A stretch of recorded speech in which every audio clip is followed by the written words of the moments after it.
د پخوا زمانې کیسه ده. په یو وړوکي کلي کې یو سړی اوسېدو چې نوم یې حلیم خان و. خلکو به ویل حلیم خان ډېر سخت سړی دی، د خپل زوی سره هم رحم نه کوي.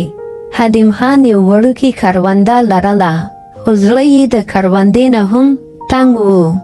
د هغه یو زوی 18 کلن هلک و، خو سترګې یې له هیلو ډکې وې.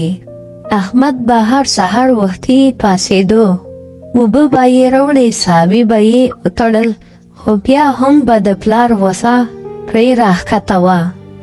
یو سهار حلیم خان چغه کړه: احمده، ته لا اوس هم اوده یې، ته هیڅ کار نشي کولی. زما نصیب خراب دی چې داسې زوی لرم. احمد په ویره وویل: دا د ما ټوله شپه کار کوه، لږ ستړی وم. خو حلیم خان بې له سوچه یو څپېړه ورکړه. چپ شه، ماته به دلیل نه راکوي. احمد چپ شو، سترګو کې یې اوښکې راټولې شوې، خو هغه جلا ونه کړه.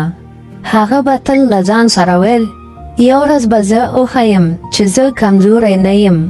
د احمد مور زرغونه یو مهربانه ښځه وه. هغې به هره شپه دعا کوله: یا الله، زما د زوی زړه مه ماتوي، هغه ته زړورتیا ورکړئ. یوه شپه احمد له خپلې مور سره ویل: مورې، پلار ولې زما نه نفرت کوي؟ زرغونې د هغې سر په غېږ کې ونیو. زویه، کله کله خلک د خپل درد له امله سخت شي، خو ته مه بدلېږه. یوه ورځ د کلي په بازار کې اور ولګېدو. خلکو منډې وهلې. یو کوچنی ماشوم په دوکان کې بند پاتې شو. ټول خلک ویرېدل، خو احمد بې له یارې ورننوتو. یو سړي چغه وکړه: مه ځه، ته به اوس وځې. خو احمد وویل: که زه نه وسم، هغه ماشوم به مړ شي. هغه ماشوم یې راوویستو.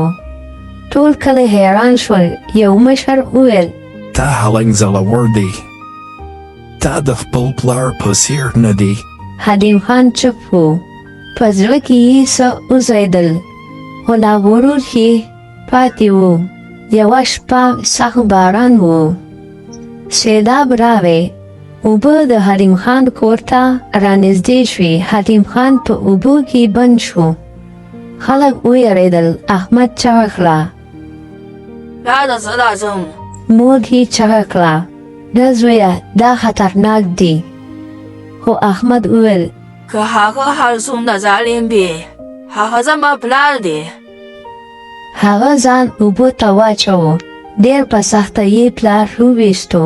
حلیم خان چې سترګې پرانیستې، خپل زوی یې تر څنګه ولیدو. هغه ورو وویل: ولې تا زما ژوند پچ کو؟ ما خو در سره ښه چلند نه کوو. احمد موسکی شو. پلاره، که ته هر څومره سخت یې، ته زما پلار یې. حلیم خان وژړل. دا د عمر لومړی ځل و چې هغه وژړل. ما خطا وکړه، زویه ما وبخه. کلي کې دا کیسه خوره شوه. خلکو به ویل اصلي زړورتیا په زړه کې وي، نه په زور کې. حلیم خان بدل شو.